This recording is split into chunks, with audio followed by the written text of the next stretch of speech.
Okay, well, good afternoon, everyone. My name is Reina Ferrufino, and my pronouns are she, her, and ella. And I have the true honor and privilege to lead our diversity, equity, inclusion, and belonging efforts at Rio Salado College. Thank you all so much for joining us virtually today. I'm excited to welcome you to this session with Dr. Kelly Roberts, Executive Director of the Institute for Human Development at Northern Arizona University and a tenured professor in Educational Specialties. Dr. Roberts holds a PhD in education with a focus on learning disabilities, special education, and assistive technology from the University of Hawai'i and Manoa, with a distinguished career that includes roles such as the director of the Pacific Basin University Center on Excellence in Developmental Disabilities. She has such a significant contribution to improving education for individuals with disability. And Dr. Kelly Roberts, her research really spans across assistive technology, culturally responsive curricula, and really helping our diverse range of students in advancing equity in education. We truly hope that today you gain insights from her extensive expertise and commitment to fostering inclusive educational environments. And thank you, Dr. Kelly Roberts, from our initial conversation to just getting to know each other more on a one-on-one level. Really appreciate you being here today and willing to share your wealth of knowledge with us. Dr. Roberts, do you have any words you'd like to share? Thank you for having me and for inviting me to speak to you all today. And thank you for everyone who's joined. Hopefully this will be a fruitful hour of your time. There's a question and answer at the end, but feel free if there's something that I cover that you'd like more explanation on in the moment that you might forget later on to jump in, whether through chat or audio, and we'll just kind of roll with it if that's okay with everyone. Perfect. Yes, we have some little questions, some quick questions for Dr. Roberts to get to know her a little bit more, as well as some more extensive questions to get some insights of how to help support our students and staff as well. And before we get started, I actually do see Dr. Kate Smith in the call, and I believe there's some words that she'd like to share with us today. Let me see. Dr. Smith, I believe you're on the screen. Not sure if you are able to. Yes, thank you. Can you hear me and see me? Yes, we can. Okay, wonderful. I just wanted to thank our guest speaker for joining us today so much. We're honored that you're here and we're looking forward to hearing and learning for you. And I just wanted to say, colleagues, welcome.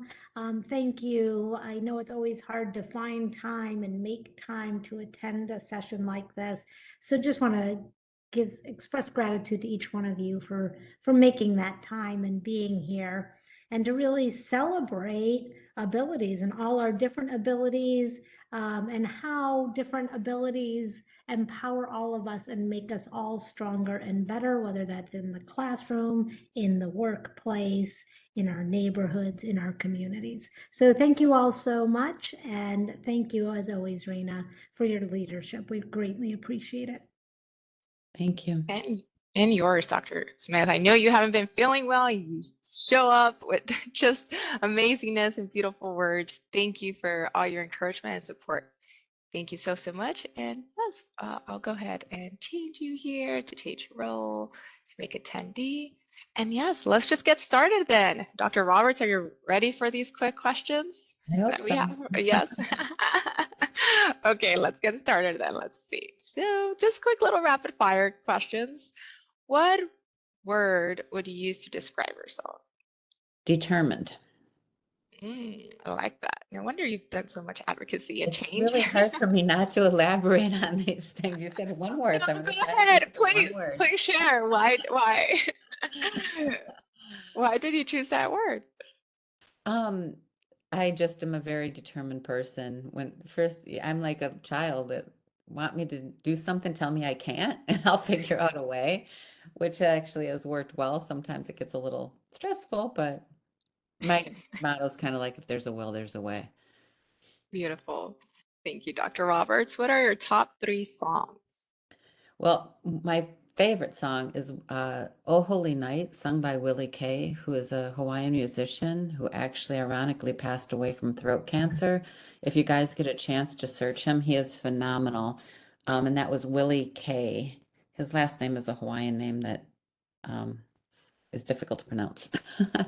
And I Did It My Way by Frank Sinatra. And those were the only two I could come up with. I don't have a third. That's okay. We got top two, and I see a lot of hand claps and little hearts. So I think there's people in the audience that agree with Ah, liking awesome. those songs. Beautiful. Karaoke or dancing? Dancing. Can't carry a tune to save my life. Okay, well then I think Dr. Roberts, if you're ever in the Tempe area, we could put those dance moves to action here. What are your favorite 3 vacation spots? Well, again, only two. Hawaii is definitely by far. I lived there for 21 and a half years, and anytime I have the opportunity to go back, I try to do that. And then the third, second, third, fourth, 20th, anywhere I haven't been before. I really enjoy traveling and just being in new places that are so vastly different from anything you can typically experience in the US. Mhm. Yes, and just recently we've been talking about Guatemala and a lot of gorgeous places. So I think we'll continue that conversation Yes. offline. I just need to check flight fares. Lovely. And what is your favorite comfort food? More than likely popcorn. But my three favorites are popcorn, potato chips, and bacon, and they all have in common grease and salt. So Let's see. And the last show that you binge watched? Good Omen? I don't even Hmm. remember what it was on, but it's also a book. Found it really Okay. entertaining. What's the premise? It's about um two gods. Oh, what the heck? Like basically the devil and then who is the devil's counterpart? The really, why am I not thinking of this stuff? Like the archangel, not the archangel, the other one. Ah. Anyway, and how they actually end up becoming friends, and it kind of parallels how we all have more similarities than we do differences. Has anyone Hmm. on the call watched it? Anyone? Remind us of the name again, please. Good Omen? Good Omen. Omen? Hmm. Good Omens by, yes, Yes, I see yes. Jason. Okay. Okay. What'd you think, Jason? Did you binge watch it? If not, I think it must be something we could watch because I think the interconnectedness is always something for us to remind each other. Many oftentimes we think Yeah. we're very different, distinct in different And ways, but somebody there's put those in there common the one elements. fallen and the one good. Yeah. Thank you for helping me explain that. I read the book too. You think I would be able to talk about it a bit. No problem, no worries. Thank you, Dr. Roberts, for letting us get to know you at a little bit more in a personal level. And thanks for our participants for jumping in with additional comments there. Yes, thank It's you. okay. Yes. Adding clarity for me. Lovely. So now let's get started with here the questions that we've prepared for Dr. Roberts. I'll put them there in the chat as well, just for everyone to be able to read as well. So the first question we have here is, please tell us about yourself and some of your experience working with students across different disability types and how it has shaped your approach to education. Um, I've worked in the disability field. I actually ran the numbers today, and I hate to admit this, but for over 40 years, you guys. Um, and during that time, I've worked with students. My first experiences out of college were more with adjudicated youth. I worked in a program called Vision Quest, which was working with adjudicated youth, and we were on wagon trains going across the country, and I was a teacher for that program somewhat and a counselor. Um, some really hardcore kids in that arena in multiple ways. I've lived in 6 different states, so I've kind of moved among states and such, but each time working with a different disability group. I lived in New Jersey and I ran an assistive technology lab for students with pretty significant disabilities, teaching them how to use technology that might help them become employed, actually. And that's when assistive technology first came into being. I'm not sure if y'all are familiar with assistive technology. So in brief, it's basically anything that can help overcome a functional limitation. So that could be anything from voice recognition software, which I did my dissertation on, to things such as a shoehorn, a longer shoehorn, so you can get your shoes on in the morning to get to work. So the range of assistive technology is extremely broad. Curb cuts are often used as an example of what could be considered assistive technology, as well as universal design. So creating things that help people engage in their environment or to help them overcome a functional limitation. I often now use voice recognition software to talk text. So a lot of things that came out of the disability field are now kind of commonplace for the rest of us. So I ran an assistive technology lab for students with pretty significant disabilities. My doctorate degree is around learning disabilities, and that's what my dissertation was on. So I've worked across a range of disabilities, both in educational systems as well as in mental health fields. Does that kind of answer your question? It definitely does, Dr. Roberts. Also from the K through 12 system through college and post college level of people, so across the lifespan, so to speak. Yeah, definitely. And I think that really leads us into the second question with based on your background, your research, and some of your work experience. How does your applied research, like it spans across various areas, including assistive technology and culturally responsive curricula. How do you integrate these research findings into practical support for students with disabilities? That's a really good question. I can speak to, for example, my dissertation, which was on the use of voice recognition software. I'm going to go into depth on some of these things just to make sure everybody understands what I'm talking about. So when I say voice recognition software, that's using your voice to type, basically. And we use Dragon Naturally Speaking with college students, all with identified learning disabilities and impacting their writing. And so what I found was that by using the voice recognition software, the students' writing improved substantially with the use of the software. And one quote from one of the student participants was that it was the first time she felt like she could get her what was in her brain out in writing because she had the words, but trying to put them into writing was very difficult. And I'm guessing that some of you might struggle with that. I know I do at times, and sometimes I'll just turn on the built-in voice recognition software on my computer so that I can talk rather than trying to type. And sometimes you just get exhausted typing. So it's like, granted, I always have to go back and edit what I spoke, but it really gives you sometimes that mind dump that's needed. And it can come in very handy for particularly students in post-secondary ed where writing intensive stuff is highly important as well as kind of mandated, so to speak. Related to the culturally responsive curriculum materials, a lot of the work I did around culturally responsive activities was based in Hawaii. Ironically, I'm now the director of the Institute for Human Development at Northern Arizona University. We had a grant many years ago to develop culturally responsive IEP practices. That's individual education plans for students in students in high school. So working through a cultural lens to develop culturally responsive individual education plans for these students. And it was with the University of Hawai'i, Northern Arizona University, and Alaska. So focusing on the Alaskan natives, Native Americans in Arizona, and Hawaiian natives in Hawaii.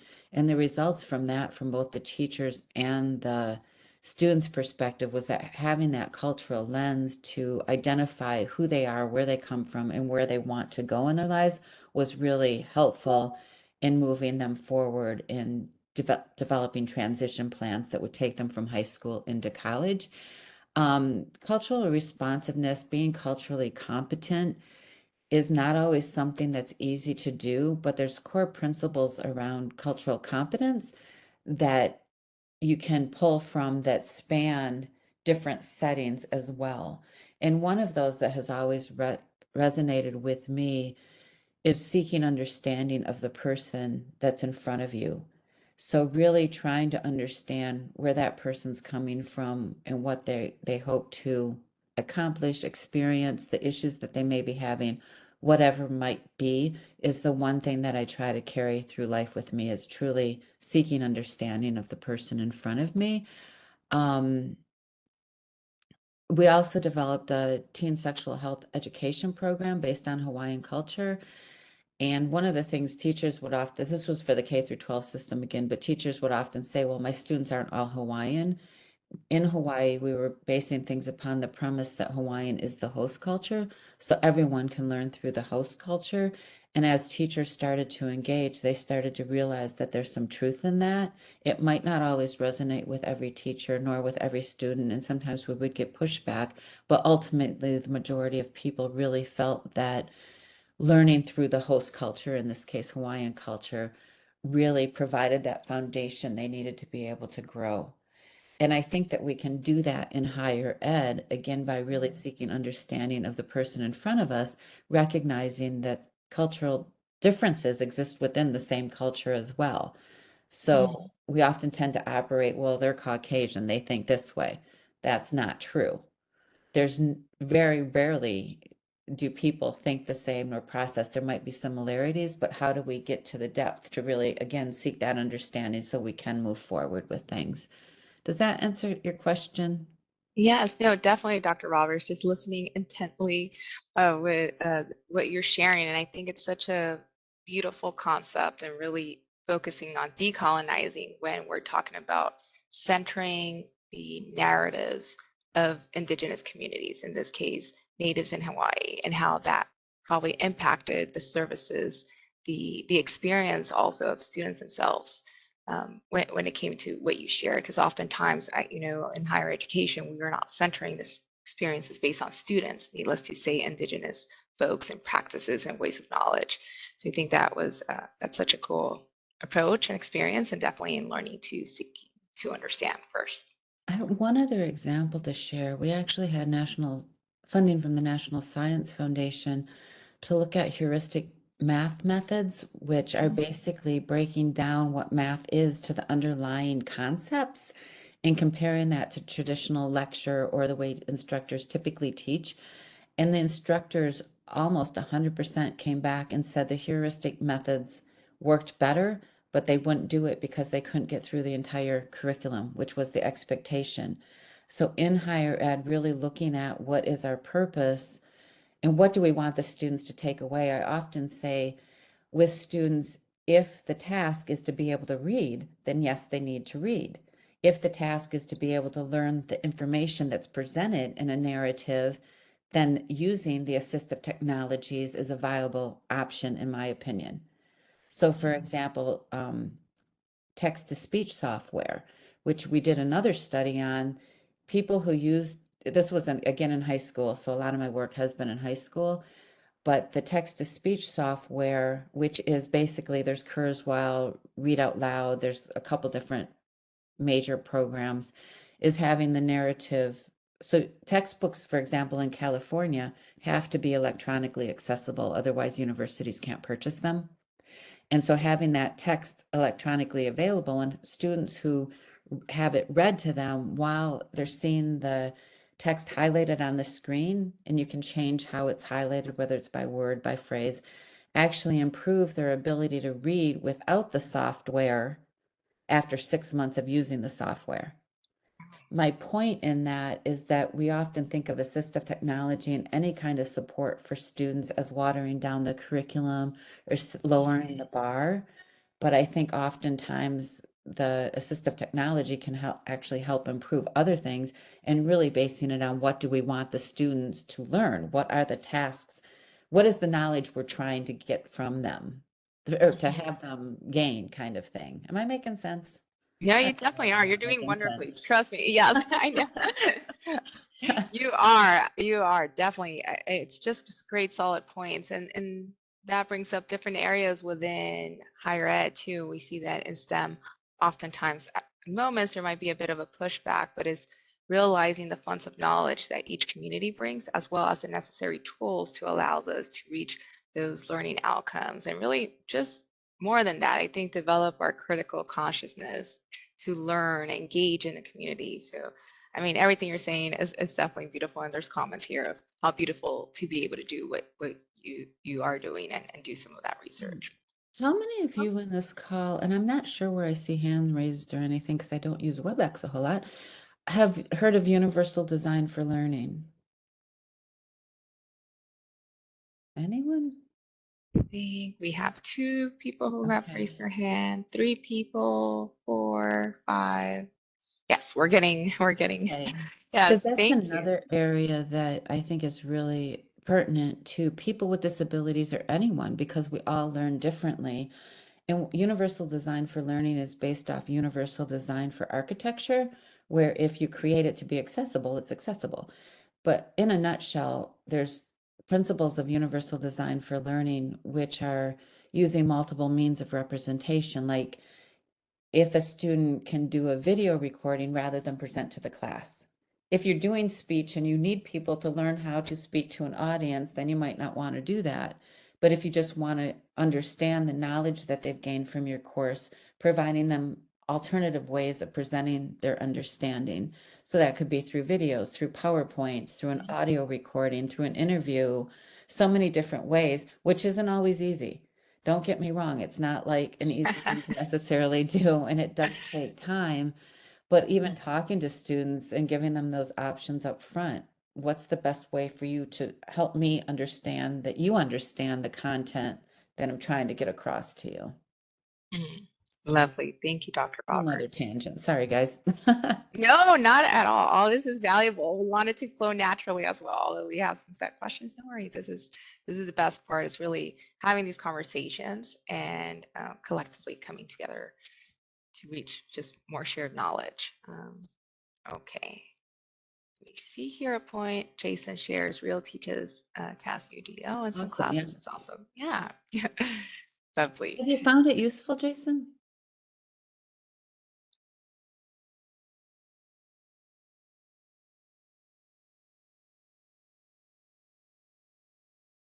There's other comments here from Karen saying that they love that you keep saying how important it is for us to understand versus being understood. Again, fabulous job. And let's see here, question number 3. How do you tailor interventions for students with disabilities who have more than one disability or also face some life challenges? I don't know your disability resource office. Often I'm assuming that you have a disability resource office, and within that, students can go to the disability resource office and seek accommodations. Oftentimes, it's a cumbersome process. So, some students, a lot of students actually who enter college with disabilities, don't seek support from the disability resource office. And oftentimes, and some of you may have had this experience, they do it late in the semester after it's almost impossible for them to make a comeback with everything that they've missed in the courses and such. But if a student comes to me, it's really having that discussion about what are the limitations that you have in accessing the course content, and then working through those discussions about how we can come to a consensus about what will work for both of us. And oftentimes, if you talk to students, or I'm going to get in the weeds here, but oftentimes Yeah, that go for it. transition between high school and post-secondary ed, I don't know how many of you are familiar with the Individuals Disability Education Act, but high school students, K through 12, there's an IEP, an individual education plan that kind of guides their education. Oftentimes, students aren't engaged in that process. A plan is developed without them or their families, even though the family and the student are supposed to be highly involved. And then students in K through 12 system accommodations are provided for them. But when they enter college or post-secondary ed, they have to be able to self-advocate for the accommodations they need. That's 2 separate worlds, and we don't do a good job, typically, from my experience, in the K through 12 system, helping students understand what accommodations will help them in an academic setting once they get out of high school. And so really talking through with them, what are your struggles? What aren't you getting? Another study that we did at the University of Hawaii with post-secondary students was looking at their recall from a lecture. And we had 3 groups of students. They were randomly taken into the project just by talking to them as they were passing through a student union building and assigning them to a condition. The one condition was a typical lecture. The second condition was using the pause procedure, where during the lecture, students pause and have a conversation with one another. And then the third was using guided notes, where the students in the lecture were given guided notes, notes where they could fill in the important information. So the context was there, but then they had to be paying attention to fill in the information. And the recall of students 2 to 3 weeks after they participated in the lecture was significantly higher for the students with the guided notes, which is an interesting concept. Unfortunately, we never published the research, but so just finding those ways that might help students. And I know that some instructors, and it's well founded, that their notes, their lectures are intellectual property. I think there's workarounds that can happen with students to help get them the information that we want them to learn and to know and to walk out of our courses with. I kind of sort of answered the question. No, no, you did. And I definitely like the approach of really, we often talk about this concept of meeting the student where they are, but you really taking the time to ask the questions of, as a professor, or as in this class, how could I help support you? What are the things when it comes to access that you can meet the student where they are for them to meet the goal and the objectives, right? To be able to complete this class, to become those live learners that we really want them Right. to be. Mhm. And how do we help the student get there without watering down the curriculum, recognizing that we all learn differently? Mhm. Are there any instances of students that you could think back that were able to have these conversations, came up with a plan, and were able to see through the results? I was teaching multiculturalism and disabilities at the University of Hawaii at the graduate level, and one of the students, pretty significant learning disabilities, needed everything in advance, and this was before the technology related to transferring from like a PDF to a technology or accessible document, a text document that could be read through a Mhm. screen reader, because he used a screen reader. But working with him through that, and the screen reader he used wasn't one of the mainstream ones, and so some of the issues were with the screen reader too.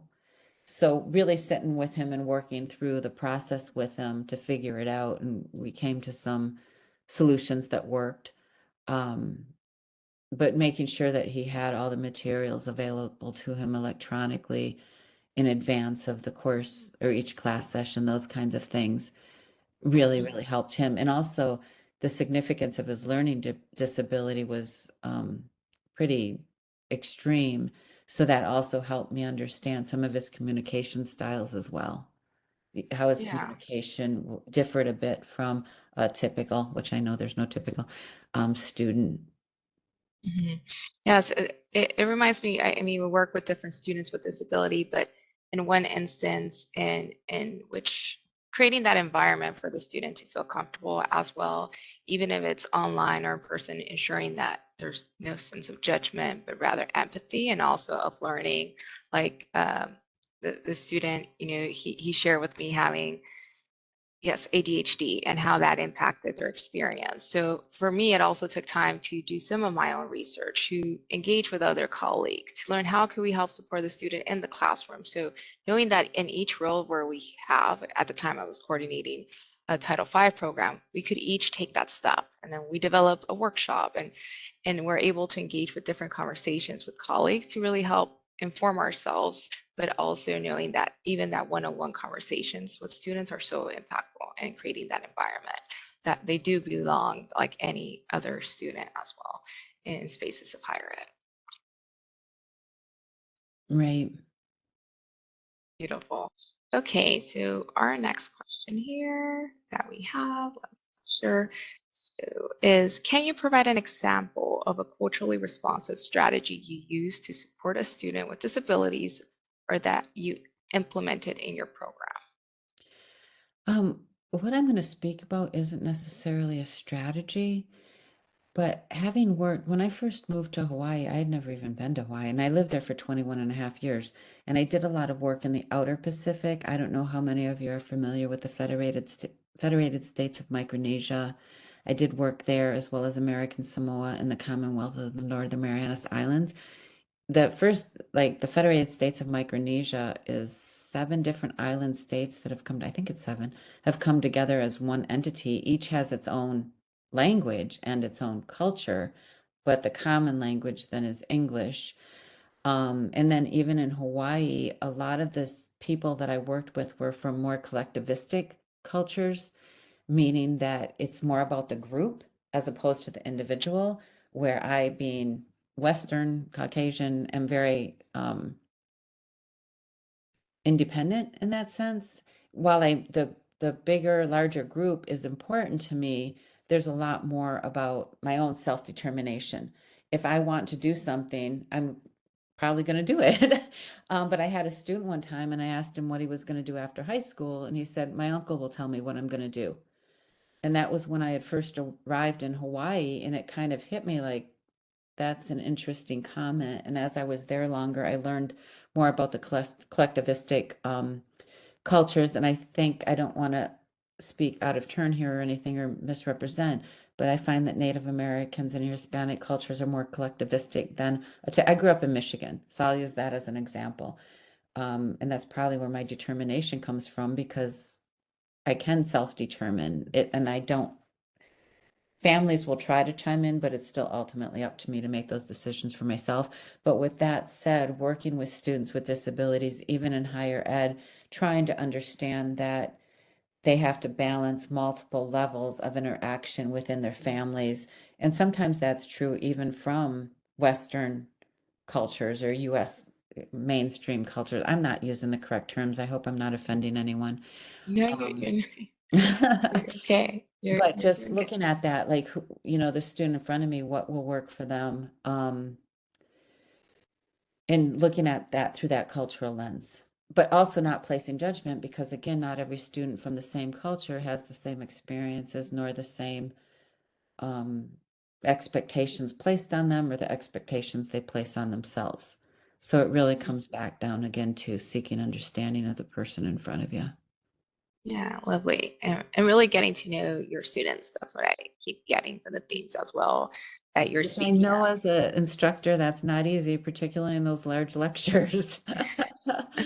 Yes, for us, it's in an online setting, but I think putting that in the forefront of what steps can we do in whatever format we are in to ensure that we are getting to know the communities of our students, their background, their families. What does that encompass, and how could that be reflected in the classroom environment? And what you just said about the online environment, I had a deaf student one time who said it was the first time they felt fully engaged in the online because nobody knew they were deaf.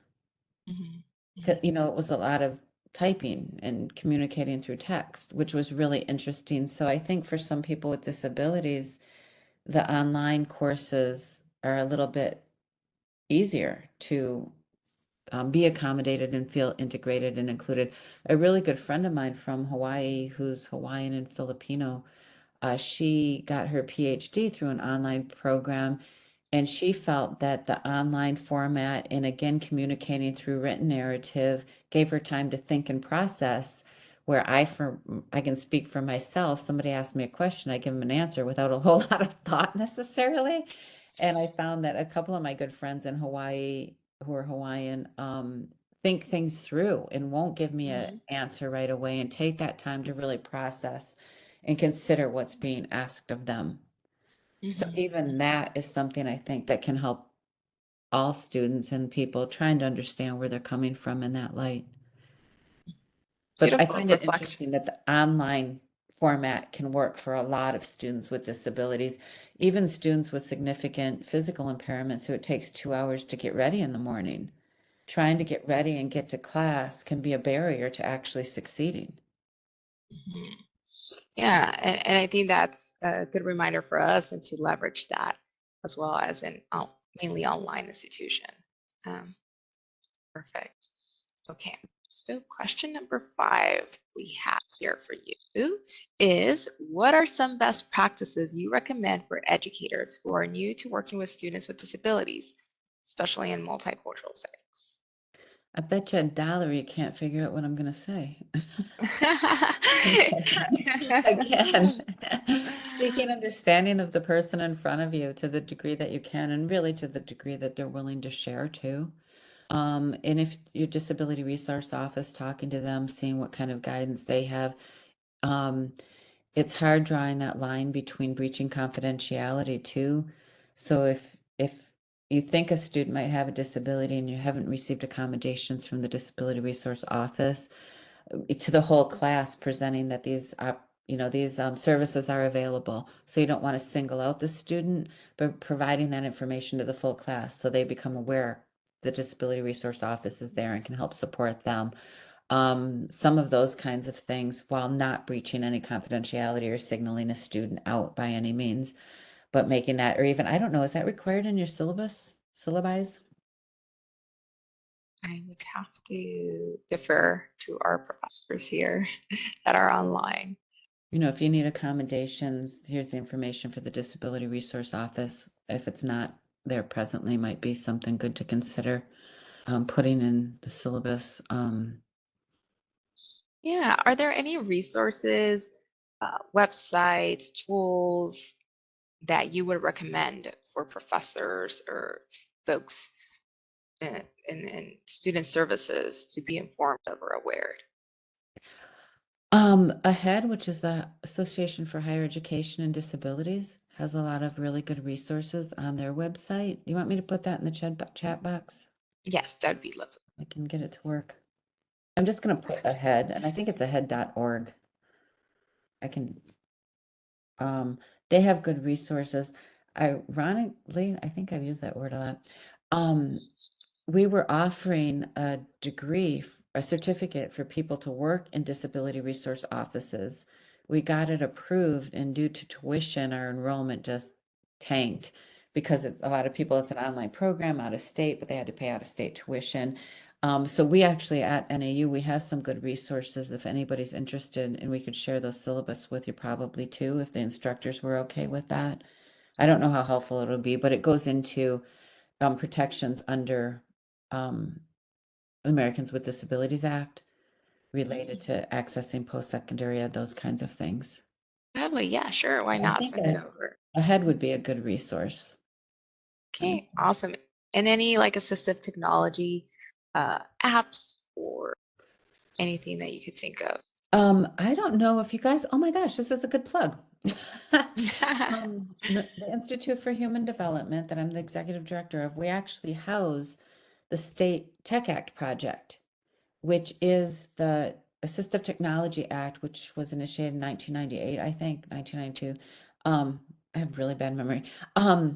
Provides assistive technology resources. There's one in every state and the territories. And the goal is to provide assistive technology information, demonstrations, those kinds of things. So our staff would love to come and talk with you guys about technology that might be most useful for people with disabilities in higher ed, and even do some demonstrations. And that program is actually housed in Phoenix. So Beautiful. Oh my God, look at that. What a beautiful plug and another opportunity for us to continue our learning. it's referred to Yeah. as ASTAP, so Assistive Technology Act program. I just put that. Okay. And I think if you just search ASTAP, maybe ASTAP Arizona, it should give you some information on the resources available. They also have a huge selection of assistive technology. I'm talking 10, 20,000 different devices and stuff in the office that you can go and look at. That's everything from like how to button a shirt when you only have use of one hand, like technology that can help from that up through JAWS, which is screen reading software for people who are blind or losing their vision kind of thing. So if you ever have a chance to go, I highly recommend going and checking out all the different resources. Thank you, Kate, for putting that in there. Thank you. Lovely. Okay, so I think that sums up some of the questions we had for you. I want to also provide an opportunity for our attendees, our audience members here, if you all have a question, we actually have the raise hand feature. So if you would like to unmute yourself and turn on your camera, you're able to and show up here in this main stage, or you could also put a question on the chat.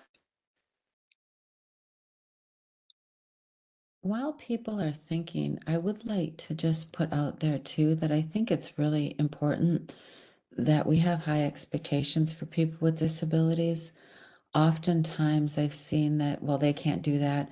One program I didn't talk about is something that we're currently funded to do through the Office of Post-Secondary Education. And that is to support people with intellectual disabilities to get into college and succeed. And we use front door first supports, meaning that students use the same services that any other student would use. So the disability resource services, if you have like learning labs, writing labs, those kinds of things, we just connect the students and help get them integrated within the college. I was also the principal investigator on 2 rounds of funding at the University of Hawai'i under the same model. We had an instructor in a community college who said, this student can't be in my class. We now have that instructor on video saying how that student was one of the best students he's ever had and how it totally shifted his paradigm from what a person with an intellectual disability can do and how successful they can be. So there's a whole lot of power in that on setting that bar high. And that's one of our mottos within that project is set the bar high. This isn't about watering it down but it is sometimes working with instructors to help them understand the limitations that a person with intellectual disabilities might have. But we've had students right now at NAU, like in the fire, I've forgotten the name of it, the program at NAU where they learn to deal with forest fires and that kind of thing. So a variety of fields. It's not, it's not a segregated program.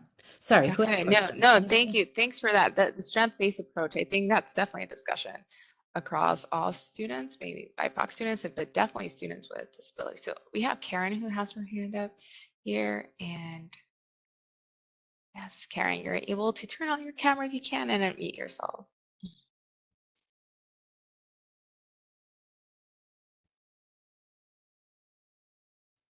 Hi, Karen. Oh, I'm so sorry. We can't hear you. There we go. Yeah. Yes. Hello, everyone, and thank you, Dr. Roberts, for being here, and also Raina for doing this. I love these seminars or webinars that you're doing. I love them. But anyway, this one is near and dear to my heart. But what I wanted to share with everyone was when I was at ASU and I was in my last class, communications law. I was told that it was really hard, so I saved it for last. So anyway, I'm in that class and I'm sitting in the front row, and there is a young man sitting next to me, and he and again, I'm not sure that I have these words right, but anyway, he walked with a cane. He was, visually impaired, and he also wore these like earphones, and then like a big, almost like a ski mask to see. And so we sat next to each other that first week, and at the end of the first week, the professor called me up after class and asked me if I would be willing to work with Michael to help get him through this class successfully. And he asked me if I would be his eyes and ears. And I was like, oh my gosh, why me? I said, I'm scared to death I'm going to fail the class if I offer to help him. But if I fail us both? I was really scared. So anyway, the long and short of it was back then we didn't have cell phones. And the assistive technology that he did have was his cane that he used, these goggles and these ear things. So anyway, I offered to help. Yes, I said, yes, I would do this. Okay. Scared to death, had never done this before. It caused me to listen very, very carefully in class and take very, very good notes. And then when I got home from work at night, I would type up my notes And then what I would do is I would put them in really large font, okay? And I would send it to him via email. And then we would talk on the old-fashioned telephone to make sure, number one, that he received it. Could he see it? And the expectation the teacher had, it was the Socratic method of teaching, that if he called on you, you would stand up and you would answer the questions.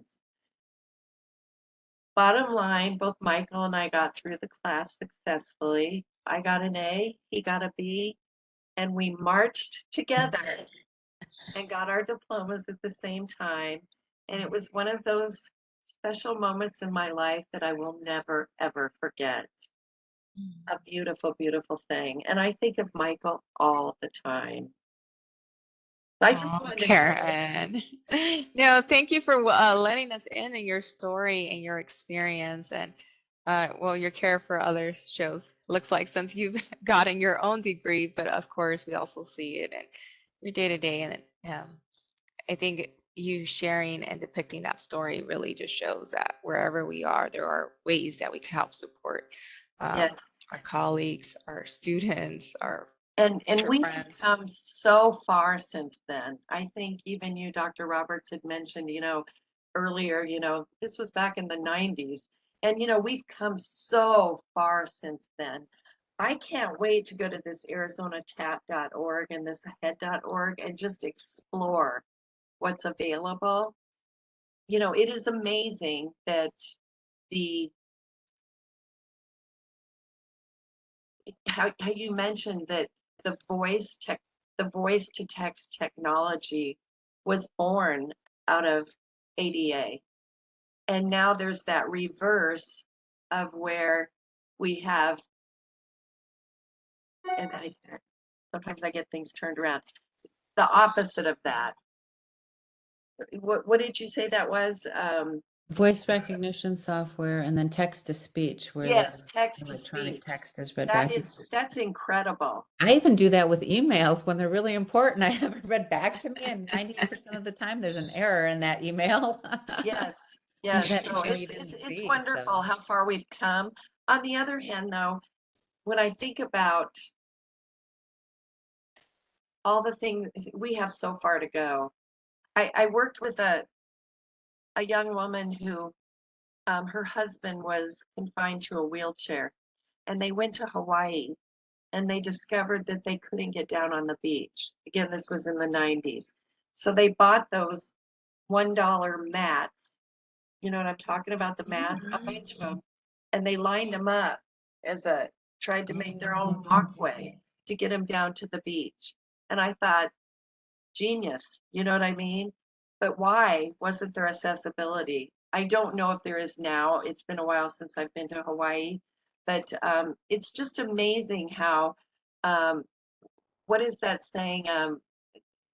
Necessity is the mother of invention. yeah.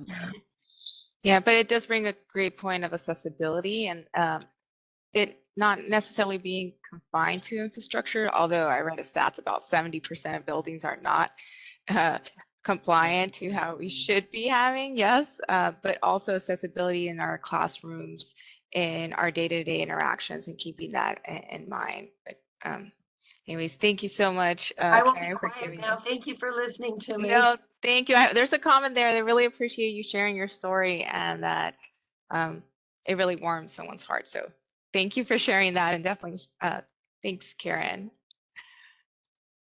I'm going to be able to make you now, I think, a attendee. Perfect. All right. We have another question here. Let's see. It is from Kate Packer. Can you please speak to your experiences and advocacy efforts for twice exceptional students who have a disability and are gifted? When I was with the University of Hawaii, we had funding from the Javits Foundation, if I'm not mistaken, Javits Initiative, to actually look at students who are twice exceptional, in providing, again, culturally responsive practices associated with STEM primarily, so science, technology, education, and math, and helping to improve their success in those fields, while also recognizing that some of them were actually gifted in some of those areas, but the disability may impact their capacity to communicate their giftedness or distract from it. For example, students with ADHD oftentimes are very, very bright and might be gifted in a specific area, but the attention deficit hyperactivity disorder interferes with their ability to be able to present their knowledge and to be able to move forward in that way. So a lot of the work that we did around that was related to providing those supports so students could even somewhat understand themselves and how the two come together and interact. And I don't know if you guys are aware that NASA actually seeks to recruit people with learning disabilities, specifically because they often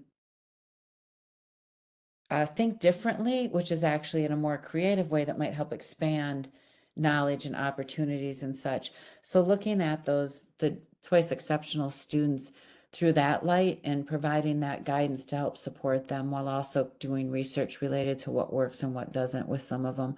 And we found that also with the twice exceptional, some of the work we were doing was using traditional Hawaiian ways of doing math as well as uh, more Hispanic ways of doing math and looking at those. Like, for example, Hawaiians got to Hawaii by navigating through the stars. There's a lot of math behind that. So that was one of the premises, like using the foundation of navigating by the stars to help students understand STEM a little bit more. And those were students who were identified with a disability as well as being gifted. That's lovely. I think that really, Interesting. let's see, Kate, let us know if you would like a follow-up, but I think that's such a great way, again, to assess the funds of knowledge and how that is relevant and how we could bring it into the classroom environment. Thank you for such a great example. And makes me think too of maybe young, since we were talking a little bit about neurodiversity, for like a young educator, a young professor, what are some words of advice that you would have if they have a student who's not neurodivergent, or any information they would want to help support particular The student? the breadth of what falls under neurodivergent is quite extensive and seems to be expanding. So again, just talking to the individual and asking them what works for them. I know that's not very helpful in not giving any specific examples, but again, because it's such an expanse of how people present who are neurodivergent, what accommodations might benefit one might totally backfire with another. So again, just looking at the individual. I think that's perfect. It's a one size doesn't fit all. I just know a lot of our professors have had some questions or seeking information on this, but we've also prepared a little guide book with different resources that I actually want to share right now. Awesome. Yes, and I definitely put some of the stuff And we talked about. thanks, Jason. Regarding AHEAD, I literally just got back from AHEAD and got caught in that nightmare on Thursday with the cyber crash. I was at the airport. It was a very long day, let's put it that way. Oh my goodness. Do we have any other last minute thoughts or follow-up questions for Dr. Roberts? And thank you, Marissa, for sharing about your son too. Was your son in the early intervention services that are provided? Because if not, those can be helpful. It's 0 to 3, so he's beyond that, but hopefully he's getting the support that he needs to be successful in life. Yes, and thank you, Marissa, for sharing. Oh, the Foundation for the Blind, okay. But ASTAP, our Tech Act project, has a lot of stuff around people with visual impairments, and one of the primary staff members is totally blind, I think. So that would be a really good resource even for your son, where she can talk about her story and her life and that kind of thing, if you think that'd be helpful. And I'm pretty sure she'd be open to doing it. Her name's Carla, Karla. And the technology she uses and stuff is really crucial to her being successful in her job. Lovely. And I really hope today provided some insight and information. It's just the first of hopefully many conversations that we have, especially wanting to connect more with things that your university and department is doing, Dr. Roberts. Thank you. Well, Jason, thank you. I didn't know that you have programs to feed the feds, your students. That doesn't sound very good the way I said it, but that pipeline to get your students with disabilities employed by the federal government, that's awesome. Cool. Lots of good stuff going on. Sorry. Lovely. No, you're good. Beautiful. And there's a survey too here in the chat. Please feel free to provide us with feedback or thoughts of how today's event went. Thank you, Dr. Roberts, for really leading this conversation and providing us with background information for us to really reflect on, consider, and just think about what are some great impacts that we could continue doing here on our day-to-day. We'll just put my email address in the chat box. If anyone ever wants to reach out, if they think I can be of any assistance, by all means, please reach out. Okay, awesome. And I see that someone wasn't able to open the chat. I'll make sure to send the email to everybody after this. Would you include me in that, please? It'd be great to see what of you course, guys put Dr. together. Roberts. Thank you. Yes. Thank you. Thanks, Thank you so all. much, everyone. Have a lovely rest of your day. Take care and have a wonderful week. Thank you. Bye-bye. Bye-bye.